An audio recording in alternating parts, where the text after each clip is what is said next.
लेकिन ये सोना बेचने वाला जो सिनेरियो मोदी जी ने जो छुपाया, आरबीआई ने किया या नहीं किया, सबसे पहले तो क्लैरिफिकेशन आपसे चाहूंगी। I am sure you would be following it through. क्या आरबीआई ने इसको डिस्क्लोज किया था, मेरा पहला सवाल।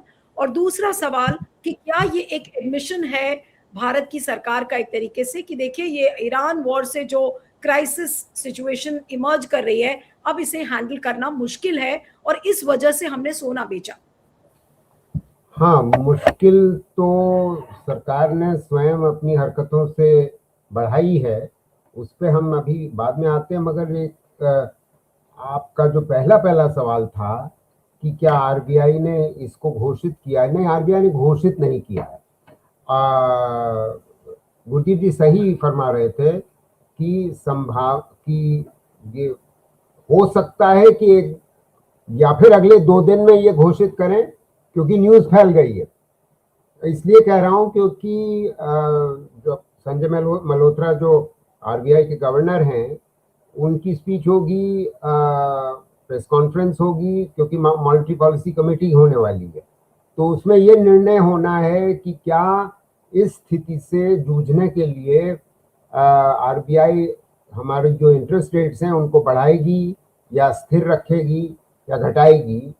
बढ़ाने की संभावना कम लग रही है, क्योंकि अगर वो बढ़ाती, मैं तो ये कहूंगा कि मुझे लगता है कि ये गोल्ड को खरीदने की प्रक्रिया इसलिए बेचने की प्रक्रिया इसलिए की गई है कि डॉलर हमारे हाथ में आए, जो 7.5 बिलियन डॉलर आया है ब्लूमबर्ग की न्यूज से।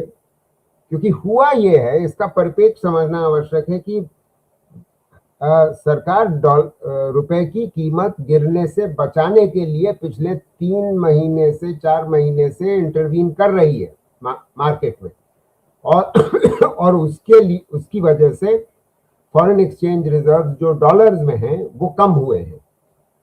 अब उस स्थिति को फिर से लेने में मदद होगी अगर गोल्ड जो हमने खरीदा था, खास तौर से धीमे धीमे करके पिछले 5 साल से खास तौर से बढ़ाया था गोल्ड की होल्डिंग्स, और वो कई और सेंट्रल बैंक्स ने किया था, चाइना ने किया था, जापान ने किया था, कोरिया ने किया था। ये बढ़ा खास तौर से तब से है जब से ट्रंप आए, मगर उससे पहले भी बढ़ रहा था, क्योंकि हम आरबीआई की रणनीति ये रही है कि हम डाइवर्सिफाई कर रहे हैं, अलग अलग किस्म के होल्डिंग्स हम बढ़ा रहे हैं जिसमें सिर्फ डॉलर पे डिपेंडेंस ना हो। डॉलर पे डिपेंडेंस का अर्थ ये होता है कि हम उसको डॉलर के रूप में नहीं रखते, हम यूएस की ट्रेजरी बॉन्ड्स खरीद लेते हैं जिसमें कुछ आमदनी होती है। क्योंकि ये देखिए, अगर हम गोल्ड बढ़ाते हैं तो उसमें आमदनी नहीं होती है।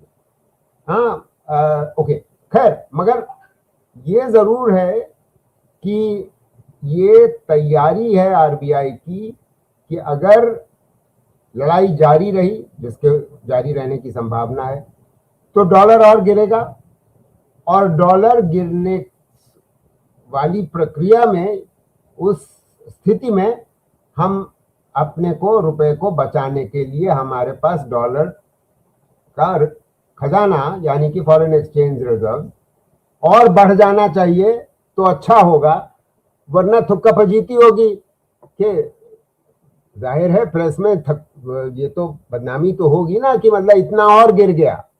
आप रुपए को बचाने के लिए, उसकी कीमत को बचाने के लिए जब आप इंटरवीन करेंगे, और वो इंटरवीन करने की संभावना बढ़ती चली जा रही है, ये सब। मैं 2 सेकंड के लिए आपको इंटरप्ट करूंगी बिकॉज एक डाउट है, टेक्निकल सब्जेक्ट है, सो डोंट माइंड अगर मैं आपको बीच बीच में इंटरप्ट करके आपसे और गुरदीप दोनों से सवाल करूंगी। प्रोफेसर मेहरोत्रा, आपने कहा कि हो सकता है कि आरबीआई ने लोगों को ना बताया हो। There is a merit in what Gurdeep also said कि since it's a constitutional body, autonomous body है, वो अपने डिसीजंस लेता है, लेकिन एक एक्सट्रीम स्टेप जहां पर कि 1 लाख करोड़ रुपए का सोना अगर बेचना पड़े, तो क्या आपको नहीं लगता कि आरबीआई चीफ को एक प्रेस कॉन्फ्रेंस करनी चाहिए थी इसके पहले कि उनकी रेगुलर जो मॉनेटरी पॉलिसी की जो मीटिंग्स होती हैं उसके पहले वो देश को बताते? क्या इस पर खड़ा होगा? देखिए, करना चाहिए था का सवाल का जवाब देना इसलिए मुश्किल है क्योंकि ये मतलब कोई इसमें लीगल रिक्वायरमेंट नहीं है। तो वो बचा सकते हैं अपने को। मोटी बात ये है। और मगर बात तो निकल ही आई, सर बात सॉरी, निकल आई। आपने कहा कि लीगल रिक्वायरमेंट नहीं है, but in times of crisis when people जी जी। Are looking forward to a situation where the government is trying to assure you कि आप क्या स्टेप लेंगे, उस हालत में तो बतानी चाहिए थी ना ये चीज। नहीं भाई, आप वो बात आपकी सही है, मगर आप इस उम्मीद में हैं इस सरकार से कि ये अपना पर्दाफाश कर देगी। ये पर्दाफाश तो मतलब हो जाएगा ना, अपने आप ही हो जाने वाला है। आप करे दे रही हैं और ब्लूमबर्ग ने कर दिया। ये बात निकल के आनी ही आनी है, कोई दो राय इसमें है ही नहीं।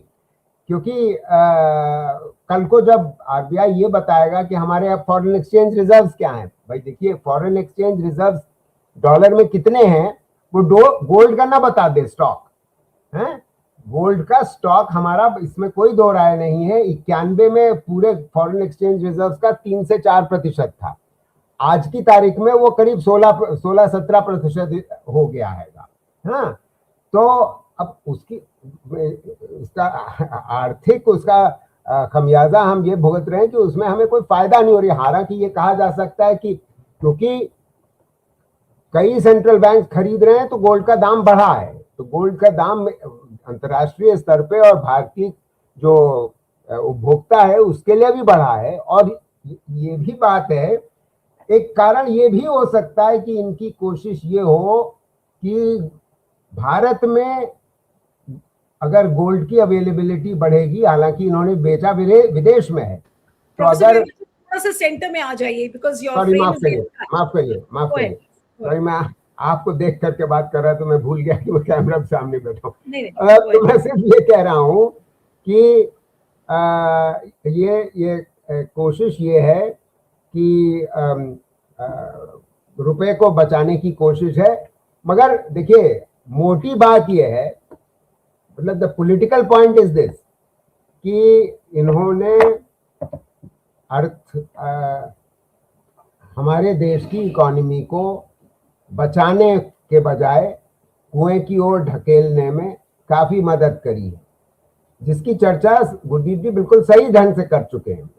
और इसमें कोई दो राय नहीं है कि अगर हमारी इससे ज्यादा तैयारी होती तो हमारे स्टॉक्स बढ़े हुए होते, तेल के भंडार बढ़ा होता, एलपीजी का भंडार बढ़ा होता, और इस अगर भंडार बढ़ा होता तो आज हम जिस दाम पे तेल खरीद रहे हैं, भाई मैं तो निरंतर 3 महीने से ये बात कह रहा हूं जब से ये जंग छिड़ी है कि जब यूपीए की सरकार थी तब अंतर्राष्ट्रीय तेल का दाम कभी $110 से नीचे नहीं आया पूरे 10 साल। और जैसे ये सरकार आई 2014-15 में, उसके एकदम बाद हम देख रहे हैं कि $60 से ऊपर कभी नहीं गया। तो मतलब एक विंडफॉल गेन हुआ है इस भारत सरकार को। अब उस विंडफॉल गेन में जो ऑयल मैनेजमेंट कंपनीज को फायदा हुआ, इसलिए भारत सरकार की सब्सिडीज बची, उसको इन्होंने खूब अल्ले तलल्ले खर्च किया है कि सब्सिडीज भी बढ़ा दो, पीएम किसान भी बढ़ा दो, हर मतलब मुफ्त अनाज भी दे दो, घर ज्यादा बना दो, शौचालय की संख्या बढ़ा दो, वगैरह वगैरह। तो और उसके ऊपर से कैपिटल एक्सपेंडिचर भी बढ़ा दो। अब ऐसी स्थिति में ये समझ रहे थे कि क्योंकि हमको विंडफॉल गेन हो रहा है तो चलो कॉर्पोरेट इनकम टैक्स भी घटा दो, 30% से 25% ले आए। अच्छा, इस उम्मीद में लाए थे कि चलिए प्राइवेट इन्वेस्टमेंट बढ़ जाएगा। अरे प्राइवेट इन्वेस्टमेंट भी नहीं बढ़ा, आपने कॉर्पोरेट इनकम टैक्स कम कर दिया।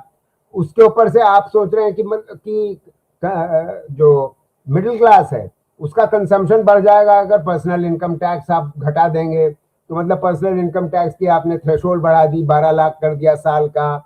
अब उससे और आमदनी कम हो गई, 1.5 लाख करोड़ की कॉर्पोरेट इनकम टैक्स घटाने से कमी हो गई थी, और अब पर्सनल इनकम टैक्स को घटाने से 1.5 लाख करोड़। तो इन सब चीजों को देखते हुए ये उम्मीद में थे कि खपत भी बढ़ेगी और इन्वेस्टमेंट भी बढ़ेगा। हुआ कुछ नहीं, हुआ दोनों में से कुछ नहीं। अब ऐसी स्थिति में ग्रोथ रेट कम होती चली गई, और आज की तारीख में सबके सामने है, प्रत्यक्ष है कि हम तीसरी बड़ी होने की ओर जाने के बजाय चौथी तो नहीं बचे, पांचवी पे आकर के फिर छठी पे आकर के खड़े हो गएंगे। आप जो और कह ये रहे भी हैं